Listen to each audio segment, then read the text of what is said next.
천안함 피격 사건이 일어난 지 6개월이 지났습니다. 그동안 국제민군합동조사단은 천안함 피격 사건의 진실을 명백히 규명하기 위해 최선을 다해왔으며 지난 9월 13일 합동조사 결과 보고서와 국민들의 이해를 높이기 위한 만화를 제작 발간했습니다. 그럼에도 일부에서는 여전히 천안함 피격 사건의 진실을 왜곡하고 있는 것이 현실입니다.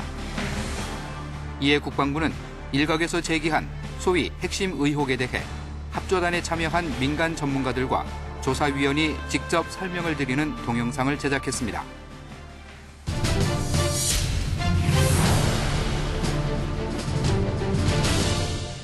조사 초기 단계부터 저희 합조단 내에서 가장 어려워했던 부분이 바로 이 스크류 변형 문제였습니다.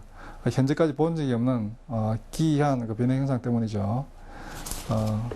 그림처럼 변형된 우연 스크류 5개 날개의 끝단이 모두 유사한 모양으로 안쪽으로 휘어져 있습니다.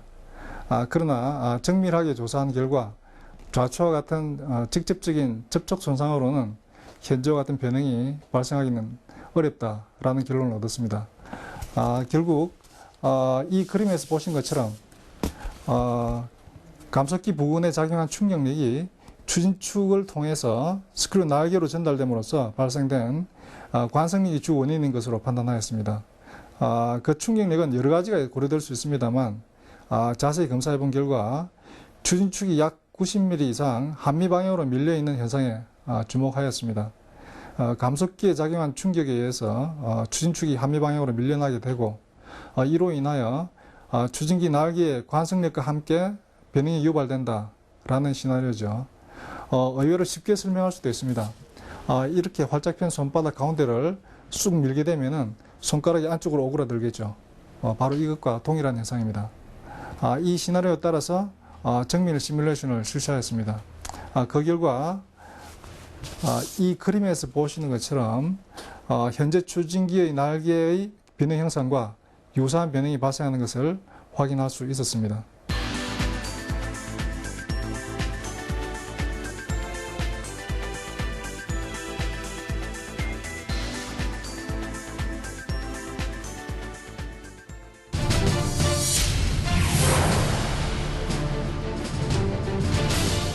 일부에서는 흡착물질이 폭발에 의해 생성된 것이 아니라 알루미늄 부식물이라고 주장하기도 하는데 다시 한번 그 흡착물질 분석 결과에 대해서 자세히 설명드리도록 하겠습니다. 알루미늄은 잘 아시다시피 바닷물에서 수개월 동안 잠겨 있어도 그 부식층 두께가 수십 마이크로미터일 정도로 부식이 잘 되지 않는 금속 물질입니다.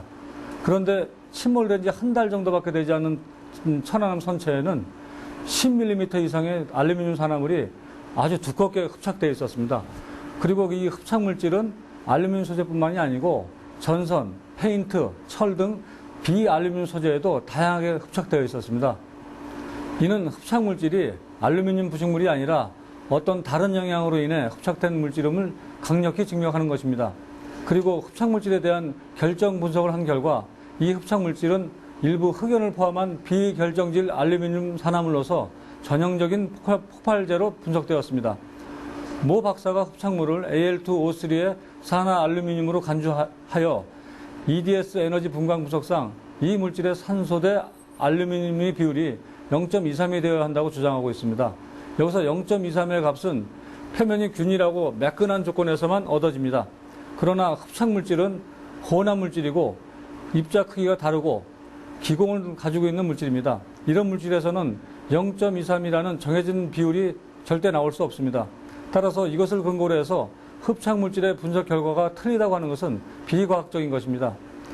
그리고 천안함 선체 및 어뢰 추진 동력 장치에 묻어있는 흡착물은 일반적인 비결정질이 아니고 초급속 냉각 상태에서만 얻어지는 초냉각 비결정질 알루미늄 산화물입니다.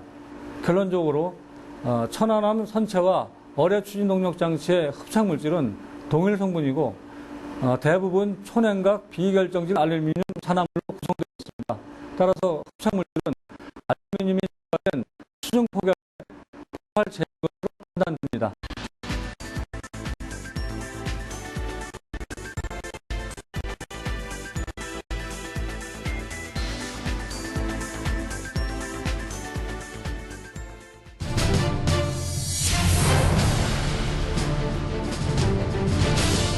백령도 해안 초병들이 진술한 백색 성광을 물기둥이라고 판단한 근거는 먼저 백령도 초병들이 높이 100m, 폭 20, 30m의 하얀색 성광 불빛을 2 내지 3초간 관측했다고 진술하면서 수중폭발 장면과 유사하게 그림으로 직접 표현하였습니다.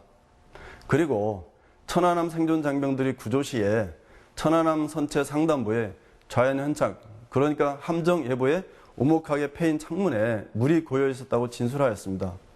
또한 예부에서 경계 근무 중이던 좌연 견시병이 갑자기 꽝 하는 소리와 동시에 몸이 1m 정도 공중으로 떴다가 바닥으로 떨어졌다는데 견시병은 그때 얼굴에 물방울이 튀었다고 진술하였습니다.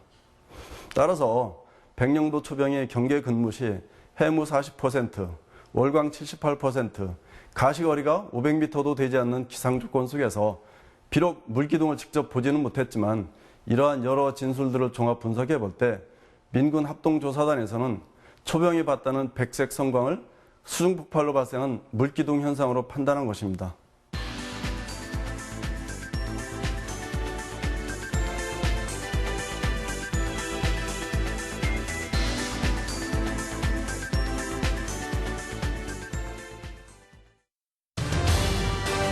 국방부는 사건 이후 국내 12개 민간기관의 전문가 25명과 군 전문가 22명, 미국, 호주, 영국, 스웨덴 4개국 전문가 24명으로 국제 민군 합동조사단을 구성하고 과학적이고 체계적인 조사를 진행했으며 조사 결과는 국제사회로부터 신뢰를 얻었습니다. 천안함은 북한에서 제조한 CHT-02D의 강력한 수중폭발에 의해 선체가 절단돼 침몰한 것이며 이 어뢰는 북한의 소형 잠수함정으로부터 발사됐습니다. 이와 같은 명백한 조사 결과를 토대로 북한은 조속히 천안함 피격 사건의 책임을 인정하고 대한민국 국민들과 천안함 희생장병 유가족들에게 진심으로 사과해야 할 것입니다.